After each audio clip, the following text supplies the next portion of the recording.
Inicié el podcast de Prohibido Pensar hace un año, porque mi corazón desbordaba pasión.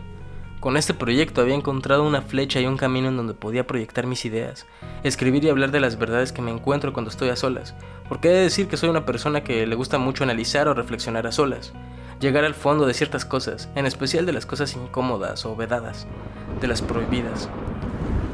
Me gusta entender las raíces de los conceptos, los fundamentos de lo que conocemos, ideas y hasta sentimientos, no solo de forma teórica. Creo que para que el conocimiento pueda llegar a ser sabiduría más allá de conocimiento, debe pasar por un proceso de práctica, en la que esos supuestos que tienen tus ideas se confronten con la vida real, pues al final para mí la razón por la que vivimos y conocemos tiene que ver con el hecho de experimentar y comprobar tus ideales en cuerpo y no solo en mente. De otro modo, lo único que haces con tu vida es intentar esconderte en tu burbuja ideológica, reafirmando ese sesgo que no hace nada más que inflar esa burbuja. Y si no eres tú quien ponga a fuego esas ideas, para que veas si de lo que se quema algo sobrevive, y ello es lo más real de ti y se queda contigo, será la realidad quien pinchará esa burbuja. Y eso es muy trágico. Duele cuando todo lo que estaba cimentado en tu ser se desvanece. Es un golpe de realidad, que a principio se siente como un sueño, y sin embargo también puede ser un despertar. Me gusta verme a mí mismo como un explorador. He hecho de mi vida y filosofía un desapego, una desidentificación de mis raíces, identificación con todo a la vez, ya que me he dado cuenta que eso que proviene de las opiniones es simplemente un punto de vista desde un único contexto. Para darme a entender sobre esta idea tengo que explicar que es imposible vivir con un desapego total, pues todos vivimos con un deseo latente de demostrar que nuestra existencia y lo que solemos conocer es válido. El ser humano nace de forma objetiva, dentro de un contexto. Sin embargo, de forma interna, estamos vacíos. Todo ese mundo al que llegamos en un principio es una sola imagen, una pintura de acuarela sin bordes, en la que todo es uno. Es decir, un bebé que llega al mundo no sabe de su propia existencia. Para él, no entiende dónde empieza ni dónde termina su propio cuerpo, ni entiende de dónde vienen todas esas voces y sonidos que están en una mezcla sonora constante y cambiante, impredecible. Y no es hasta que se adquiere el lenguaje, palabras cimentadas en un acuerdo social, que podemos observar cómo la realidad se agrieta y toman forma los límites que dividen todas las cosas. Cada objeto toma un significado único, pero a la vez es un momento trágico, pues el individuo se da cuenta que para que algo pueda existir, tiene que él mismo ser algo también. Se ve reflejado en su falta, se entiende como un ser que es, y para crear esta ficción del lenguaje es necesario ser algo en concreto, y en diferencia de lo demás, vive con un vacío, el vacío de no poder ser, de no poder concebirse como otra cosa, y duele, es un vacío en el que vivimos el resto de nuestra vida, intentando llenar, intentando entenderse como un ente incompleto que quiere ser completo.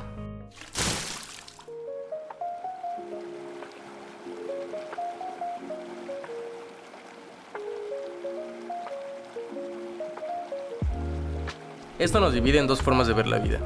Una es desde el ego, que es esa percepción de uno mismo y de la vida, en la que mientras reafirmas tu identidad, tus gustos, tus opiniones, intentando llenar esos vacíos en cada acción, más te vas aislando de todo el mundo restante, pues te entiendes por consecuencia como la única identidad válida o más valiosa dentro de tu subjetividad, incompleta al final de cuentas. Si lo pensamos, es peligroso, pues es una forma de no creer que existen diferentes percepciones fuera de ti, o si existen, están equivocadas, porque esa identidad está incompleta, es solo un cachito de todo el río salvaje y cambiante llamado universo.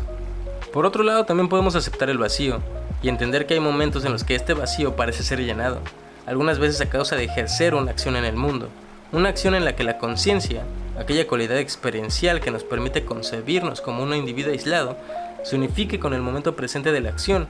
Y puede ser cualquier acción, ya sea tocar un instrumento, hacer algún deporte, meditar, jugar, fornicar, leer o ver televisión, pero para cada una de estas cosas se necesita el foco de la atención, que es lo que hará que la conciencia parezca que se calle y el ego enmudece, pues ya no tenemos aquel vacío que desea llenarse, ya que al estar conectados con el momento presente en el que se ejerce no solo una fuerza interna, sino que también estamos de alguna manera transformando el mundo, siendo un agente transformador que moldea el curso del tiempo y el espacio, provocando que, como dije previamente, se tenga una sensación como de unión con el todo. Nuevamente estamos siendo parte de este mundo acuarela, sin límite y cambiante. No somos, estamos siendo. Y no es que el ego se apague, es que en esos momentos el ego es útil no para pensar o conocer, sino para ser parte del mundo material en el que nos situamos, Algunos llaman a este proceso como el momento de flow o el momento de flujo. Y no solo puede llenar ese vacío con acciones o meditación, también se da con otra persona, por ejemplo, en momentos en los que al estar con alguien que quieres, llegas a conectar y a humanizar tanto a esa persona que entiendes a través de la empatía que esa persona también es un individuo con faltas e imperfecciones, de tal modo que te ves reflejado en él, en sus faltas y en sus errores. Es un momento en el que pareciera que dos personas se conectan, en el que puedes entender que la humanidad entera padece de la misma enfermedad espiritual y lo que anhela es fundirse de alguna forma con el mundo. De hecho, algo así funciona el deseo amoroso.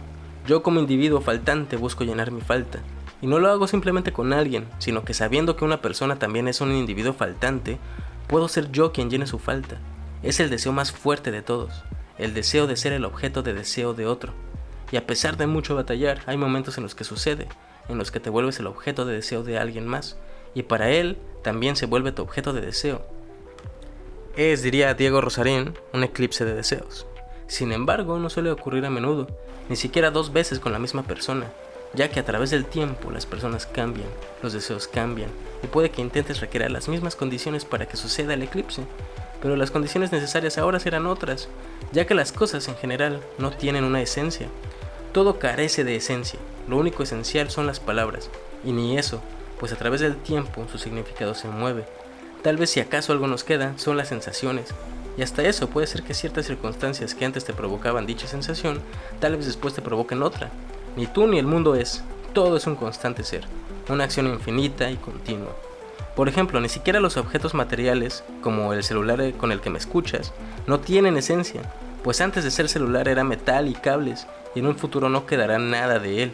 Con esta idea en mente he entendido desde mi posición física, geográfica y social, que todo el mundo, lo permitido y lo prohibido es a la vez contingente, inevitable, natural y válido. Las injusticias del mundo, por más tóxicas y mortales que puedan ser, son un puente de lo que será después, un inevitable devenir de lo que no tenemos todo el control, pero también podemos entenderlo como algo pasajero, que desde ciertas circunstancias pueden cesar, por lo que todo es un puente que a la vez es puente de un nuevo puente. Todo es necesario si es que lo es. Por ello la concepción de si la vida tiene sentido o no, la entiendo de este modo. La vida no tiene sentido, al menos que le des uno.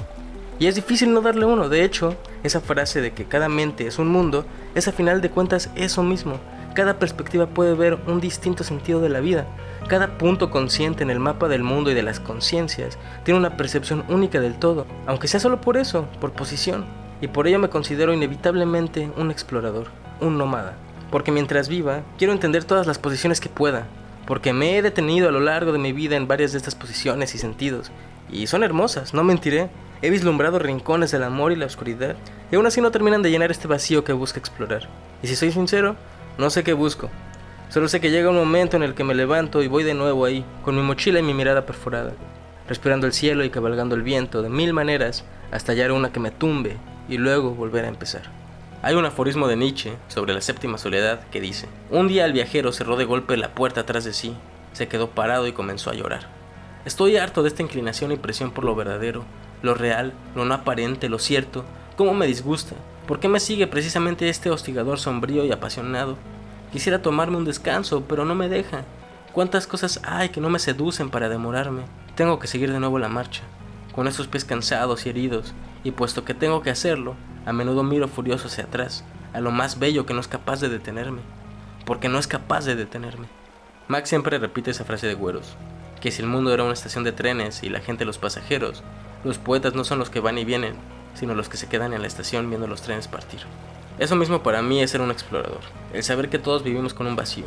Algunos llenan ese vacío con una rutina, una vida y un sentido, pero los poetas son quienes lo llenan partiendo el viaje, dejando ir máscaras, identidades, buscar no una vida, sino la vida misma. Pero habrá que tener mucho cuidado con ello, porque a veces cuando te sumerges, te olvidas que estás nadando en ella. Y ese es el problema de hoy en día, porque si bien siempre ha existido una falsa dicotomía entre las personas del rebaño y las distinguidas, la moral de los esclavos y los aristócratas, los mediocres y los genios, no es mentira que todos tenemos algo de genio y algo de poetas. Y ese algo, ese suspiro de curiosidad, se ha vuelto dislocado por los factores externos y materiales que disminuyen a los genios en solo aquellos quienes tienen el tiempo de pulirse, de aburrirse y de entretenerse con su espiritualidad que llega en los momentos más tranquilos. En cambio, uno que vive acorralado entre el despertar de un desvelo los quehaceres matutinos y la hora del trabajo, se reduce su posibilidad. Y no solo eso, sino que cuando llega la hora del ocio, literalmente la hora, el tiempo corre más veloz, porque es tiempo contado, porque es tiempo que tienes que aprovechar sí o sí en algo. Y el sentimiento de ansiedad crece, y no sé yo si es mi incompetencia, pero hablando con el ejemplo de mis pasiones, me caga escribir a prisas, ansioso, con tiempo contado. Es como si tuviera que dar sí o sí el golpe, un golpe directo a la quijada, al hígado que dé el knockout, un flechazo directo al centro, sin fallar. No hay tiempo de fallar. Los segundos pasan y cada segundo que se te resbala en la ansiedad y en el cansancio son segundos que se te acaban para redimirte. Eso no me pasaba antes, porque esa es la naturaleza del mundo. Cambia repentinamente. Y aunque jamás cambiaron ciertas circunstancias en las que vivía, sí cambiaron las exigencias que se tenía de mí. Es diferente pensar en el chico de 18 años que sigue estudiando, porque él puede divertirse, jugarle al youtuber, y eso porque me entiendo como alguien que tuvo el privilegio de vivir su adolescencia como quisiera. Adolescencia que no tardó mucho, pues las crisis aparecieron de pronto, y tuve que ponerme manos a la obra de lo que sería mi vida, como algo sostenible en este mundo cada vez menos sostenible. Tuve que poner contentos a los otros con decisiones que aseguraban, aunque sea a paso lento, una progresión constante de pequeños logros. De repente ya cumpliré 25, ¿y qué he hecho? Solo han pasado unos años, pero ahora ya debía haber dado el golpe, o por lo menos trabajar en aquello de la carrera, ya que en este tiempo debió haber servido para absorber el trago de la realidad y aceptar que de los sueños no se come, que uno no es tan bueno en lo que le gusta, y que lo mejor es tirarse al sueño colectivo, a hacerlo establecido, cortar por la línea de puntos, que eso al menos garantiza un plan seguro, estabilidad, y provocarás orgullo por cada escalón que avances. Yo solo tengo una cosa que expresar ante ello. El sentir de mi corazón explorador no digiere esa narrativa. Solo pensarlo se siente como dejar algo muy grande, vivir frustrado siendo el pasajero que no se entera de otras cosas más escondidas, prohibidas y místicas, o al menos así se sienten los sueños. Tampoco espero ser malentendido. Creo que la estabilidad y la narrativa que puede tomar el cortar por esa línea de puntos puede ser igual de bella. Ahí tienes a la gran película Perfect Days, demostrando que uno puede encontrar en lo simple belleza y vivir una vida tranquila, organizada y equilibrada, teniendo un empleo tranquilo y dándole tiempo a lo que te gusta, a lo que te apasiona y disfrutando de las circunstancias nuevas que te arroja la vida. Sin embargo, esta película fue bastante criticada por romantizar la pobreza, aunque en mi opinión es evidente que ese mundo ficticio, o por lo menos que parece ficticio desde la perspectiva occidental, realmente no es pobreza. O sea, sí, el vato limpiaba baños, pero mira qué baños. Y tenía una camioneta. A lo que me refiero es a que la verdadera pobreza no es aquella pobreza simplemente simbólica que te sobaja por limpiar baños, sino la que realmente, a través de las estructuras materiales, te somete en acuerdos y contratos laborales a horarios de mierda, tratos de mierda y sin préstamos o seguros sociales, que te demanda más de lo que debería, y que al final terminas vendiendo tu vida a cambio de una estabilidad a medias, que se tambalea en la cuerda floja y de la que te intenta sostener, dando a cambio tu libertad. Cuando intento comerme esa narrativa no me pasa. Hay algo de falso, algo de mentira. Tampoco creo que exista una línea de puntos para aquellos que buscan ser diferentes. No creo que exista un buen camino por el que puedan ir aquellos que se sienten como poetas o quienes dicen buscarse a sí mismos. Realmente aquellos son pocos y son privilegiados. Cuando los escuchas hablar de cómo llegaron ahí, realmente es que esos caminos tienen algo de falacia. Es otra forma de ser esclavo. Aquellos seres arrogantes y engreídos que creen haber escapado del ordinario, creen que sus logros vienen solamente de su mérito y reducen los factores externos al mínimo y no entienden que solo tuvieron otro tipo de suerte, otro tipo de privilegios. Por eso digo, una falsa dicotomía entre la mentalidad del débil y la mentalidad del tiburón, pero fielmente creo que no depende de la especie, depende del océano en el que naces. ¿Qué hacer entonces? ¿A dónde escapar? Si como explorador puedo tomar 1000 colores y la soga que me somete también es multicroma. El éxito no llega por lo que haces, sino por lo que ya eres de antemano, y lo que ya eres de antemano lleva consigo ya un lugar en la jerarquía, y esta se mide por el poder y la estética. El poder de antemano que lleva tu apellido y tu estabilidad económica, y la estética de lo que representa tu identidad. Ese performance, lo que significa, lo que no sé si soy, pero pretendo ser. La jerarquía del mundo se guía solo por pretensión superficial. No existe el mérito del actuar. Las acciones no importan si no pretenden poder y estética, si no se luce ostentoso y no se comprueba con el performance de esa máscara. Por ello no creo que valga la pena ir tras ese éxito, pues solo de imaginarme tras de él se siente medio falso. ¿Qué me queda? ¿Cómo afrontar todo esto? Porque mi cabeza está rodeada de 1000 formas de afrontarlo. ¿Y cómo lo afrontaré? ¿Hacer lo que creo que me llevará a algún mejor lugar? ¿Arriesgarme? ¿Mudar de piel? ¿Luchar y sufrir? ¿Vivir las 1000 máscaras? y también lo que hay detrás, salir de la jaula aunque me muera en el intento, o apreciar a donde me lleve la vida y la narrativa impuesta por lo exterior. Al final siempre se puede dar el intento estoico de mantenerme fiel a mis principios, aunque estos se degraden y no tengan un lugar en la sociedad. O el nihilismo de disfrutar y dejarse llevar por donde me lleven. Tomar o soltar las riendas. Ser un agente que resiste o que se deja llevar. ¿Y qué hacer cuando entiendo ambos? Cuando entiendo las razones de cada uno y sus faltas. ¿Dónde se encuentra el balance? ¿Cómo se equilibra ese arrogante ego que quiere salir, de querer escribirse un nombre? ¿Hacia dónde apuntará ese nombre? ¿Hacia la vida ya establecida o hacia el camino del misterio? Y mi espíritu que va más allá del ego, ¿él qué quiere? ¿Quiere estabilidad o busca romperse y explorar? ¿Quién diablo soy yo? ¿O qué será de mí más bien? ¿Qué voy a construir y por qué motivos? Para entender ello hay que primero pensar en el ego. El ego es esa percepción que uno se tiene de sí mismo y por ende continúa y piensa de cierta forma para validarlo y reafirmarlo. Es aquella fuerza ansiosa que no permite desarrollar al individuo en todos sus matices, pues quiere acumularse e inflarse de sí misma. Busca solo un lado de la moneda, un solo espectro de la luz, que se cree único y verdadero por encima del resto, y olvida que el ser humano es complejo, y no solo contiene un color, una emoción o una sola máscara. Si queremos una vida en la que reconciliemos nuestra falta de libertad, nuestra identidad, nuestra ética y nuestros sueños, debemos entender que el ego inflado de sí, y no de otra cosa, es más un obstáculo que una ayuda, pues vivimos en un sistema incapaz de ser superado individualmente. Repito, vivimos en un sistema que es incapaz de ser superado individualmente, incapaces de superarlo desde un ego sesgado e incompleto. Tal vez el ego que debamos construir debe ser uno que reconcilie esas pasiones que salen del espíritu con esa identidad falsa que quiere ser aceptado. Entender que ambas son máscaras igual de primitivas, igual de válidas y verdaderas, y entender que las condiciones que nos someten nos provocan un sentimiento natural de revolución y de injusticia. Este ego nuevo debe dejar de pensar que puede pasar por encima de los demás, ser la excepción, ser el ejemplo de la meritocracia contemporánea, porque a no ser que encontremos dentro de la colectividad una forma de que todos podamos entender esas necesidades humanas, no podremos rebelarnos con las suficientes fuerzas por un mundo un poco más humano.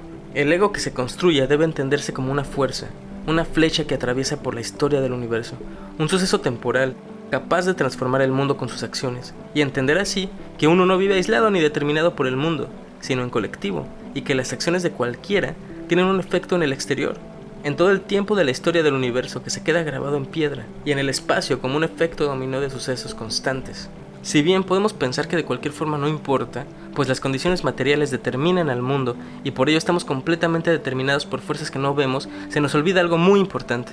Nosotros somos esos agentes del destino, esas fuerzas que chocan y son a fin de cuentas y en gran medida determinadas y determinables, pero terminan siempre por manifestarse a través de nosotros, como ideas o sentimientos o acciones. El ser humano no es un espectador del mundo, sino el mundo mismo, y cuando uno de nosotros comprende una idea más vale proyectarla en el mundo físico, para ver si aguanta el verdadero fuego y no se quema. El ser humano entonces es un agente del destino que conlleva fuerzas contingentes de su propio contexto y que sin embargo tiene la capacidad de azotarse contra las veredas de la otredad, conmover, enseñar, motivar o crear. Necesitamos un ego que no busque ser el ejemplo, porque hay muchos ejemplos válidos. Me atrevería a decir que todo espíritu puede apuntar a ser esa flecha cambiante, pero antes tiene que entender que el ego no es por sí mismo un fin, sino un puente para la creación de obras y hazañas que valgan la pena existir en el mundo, que sean necesarias.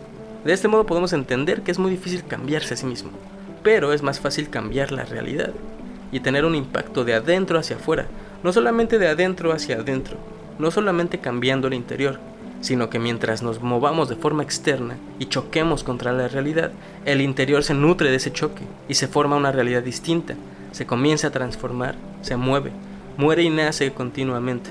Necesitamos un nuevo ego, un ego que no trabaje en sí mismo, sino en el transformar lo exterior, pues al final ese fue siempre el punto de la cultura y sobre todo el lenguaje. El lenguaje, si lo piensan, las palabras, las expresiones, son la forma que tenemos de conectar con el otro. Es una forma casi telequinésica de poder transmitir lo que tenemos adentro. Y casi todo es lenguaje. De hecho, para entender el mundo, nosotros mismos tuvimos que en principio entender cosa por cosa cuál es su nombre y cuál es la función de este mundo, y entonces así entender cuál es el espacio que ocupamos.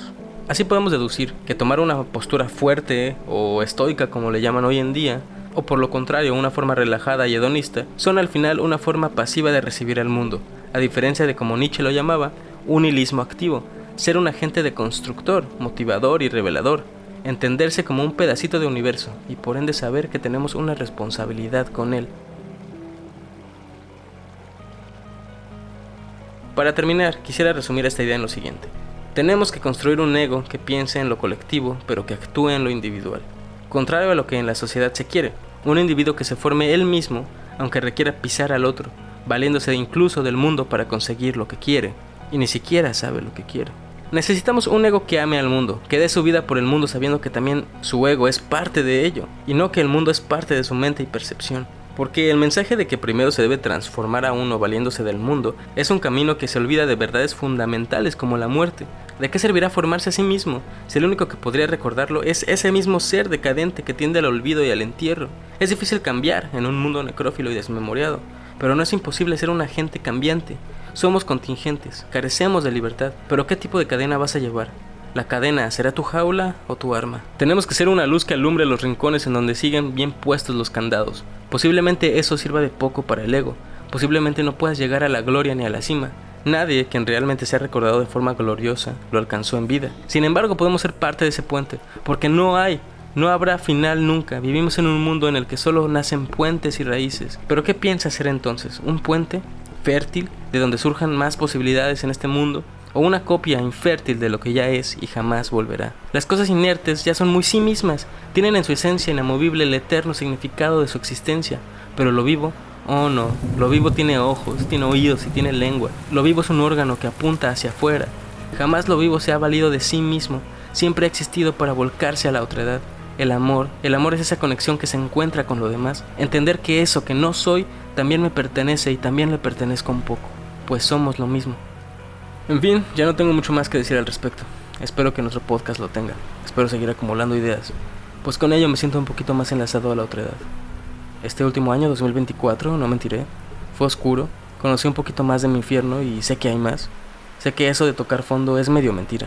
Uno puede seguir cayendo. Sin embargo, quién sabe cómo ni por qué, pero sigo vivo. Y estar una vez más en este nuevo año es suficiente motivo para levantarme y seguir soñando. Feliz 2025, podcast escuchas. Sé que es algo tarde, pero pues estamos de vuelta. No dejen de desenmascarar lo prohibido.